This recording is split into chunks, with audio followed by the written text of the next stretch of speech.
Awesome. Well, guys, thank you so much for joining me. Yeah, no Or problem. how are you enjoying it so far? It's awesome. It's been great. It's a good time. It's a lot of work, but How much of it's like rock and roll summer camp? Like, or boot camp for band? every day it's pretty rock and roll. It's pretty hardcore. It's really fun. Have you guys learned any important lessons for summer touring survival tips? Rent a vehicle so that your vehicle doesn't break down 10 times like ours. Oh my gosh. At least 10 so You far. don't have to rent a vehicle, but you should get it. Alright, we need to do an actual count of how many times it's broken down because I feel like every time 20. I ask how many times it's broken down, somebody says something ridiculous. Every It's other about- time. No, it's about 8 to 10. Once per city. Almost every other city, it seems like. So what has been your favorite Warped Tour stop so far? David Center, New York, the coasters. Roller coasters. Yeah, that was cool. No, We got Cincinnati, our hometown. Yesterday. Yesterday. Just 2 days ago, yeah. Or 2 days ago, yeah. Nope, mine was New York.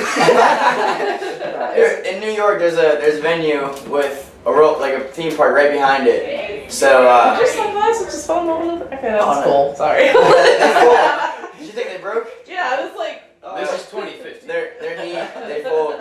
But yeah, there's a theme park like right connected to the venue, and they let all the bands go and ride rides. It's awesome. So that was a couple days ago, and then Cincinnati was 2 days ago. The day after New York. Yeah. Cincinnati was a great show. It was awesome. So those two shows right there, back to back, they're rock and roll. nice. Well, what can you share with us musically? What you guys are working on right now? I mean, we just released our new album. It's called Become Someone, and that was released when? June 16th, June 16th, so about a month ago. yeah, it's How are pretty... you happy with the feedback so Oh, far? yeah. Oh yeah, people are loving I mean, you it. guys are definitely getting a lot of buzz. Oh, So, yeah. like, it's do you read into a lot of that? Do you follow it on social media? It's hard. Yeah. It's hard on the road though because none of us. Well, I don't have good data. And I'm it's- very, this is my phone. It's not a very smart phone. I don't get anything, so I'm like, I read it all. I love it. I love to read what people had to say. It makes me laugh, and it's some of it. it's cool. It's cool. It's fun. You get both ends of the spectrum. You get the haters and the lovers, and you're like, okay. Okay. I like the haters. They say funny stuff. You The gotta love haters, internet trolls. the haters are right? hilarious. Oh yeah. Internet trolls suck, but like, Yeah, it's fun. It's fun, you know. They say if you don't have haters, you're doing something wrong. So can you take me in the recording process for the album? Maybe one or two songs in particular, and tell me what the mindset was like. Recording process. I mean, all the songs were different. Like some songs we had written fully, and then some songs we worked on at the studio. You know. So and What is track 2, and I had that song completely finished before the studio. So I basically knew what I had to do and record and everything. Field in the Air was track 1, and that one we had I basically had 30 seconds written of it. And other than that, Ryan and Eric, our producer that we go to, we all kind of threw around ideas and finished that whole entire song. So yeah, all the songs are different about the recording process, but that's how those two went. What's the most challenging thing in the studio for you guys? Getting everybody there. This Yeah. time around, yeah. Everyone had to work, Yeah. so it was kind of weird. Drums were one day, and then we usually try to do a song a day, a complete total song in one day. But everyone was all scattered out with their work schedules and stuff, so I would record 1 or 2 or 3 songs a day. And I mean, when you're in the studio for a long period of time, ours was 14 days. over 2 weeks or something like that. Sometimes you'll go to the studio. If Brad goes to the studio and he plays bass, we might not even do bass the whole entire day. So you would just sit there all day long, and you know what I mean? Because you're working on other stuff and you never know. So that's, I wouldn't say it's challenging, but it's one of the downfalls of recording, I guess. I can imagine that. Yeah, you know. So. Are you ever surprised by which songs fans tend to gravitate towards? You have a feeling about one and then they totally go the other way. Well, I think all of our songs that we wrote from this album, we put a lot of hard work into, and there's not really, I don't mean to be modest or anything, but there's not really a really bad song on there. We're really proud of every song. Yeah. So we basically knew listeners were gonna have all the favorite songs are gonna be all over the place. You know what I mean? Because some people might like more heavy stuff, All or Nothing, or some people might like more poppy stuff. So we had a big variety. So basically we knew I mean, the record just came out, so people haven't had that much of a chance to Like, I mean, people still definitely love Right Where We Belong. Like, everybody, like, every time we play it, no matter where we're at, there's always at least, like, 5 kids. But, I mean, like, Where This Road Leads is a single that we had out for a long time before the album came out. And then Best You Ever Had, we had a music video for it before it came out. We usually have people singing those 2 songs.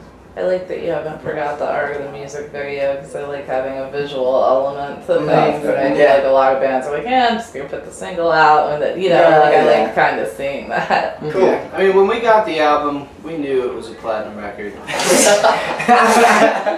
We got it back and we were like, this is gold. this is fire, fam.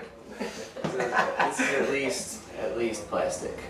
So, I mean, there's been so many changes in the music industry over the years. Obviously, the biggest one being the uprise of social media and the way bands connect with fans and everything. Which ones had the biggest effect on the way you guys approach creating music and promotion and all that? I'm not really a big fan of social media. In my personal opinion, I think the internet has kind of like killed music a little bit. Cause it pulled the shroud of mystery off. I mean, that's yeah, sure. absolutely. And back in the day, you could go to a show and maybe you would meet this person. Maybe if you wait outside long enough. And now it's just like people feel entitled. Like, oh, you didn't meet me. I'm gonna blast you on the internet. Or you know. But on the other hand, the internet has gotten your music out there. So it goes hand in foot. Is that the right saying? It's a double-edged sword.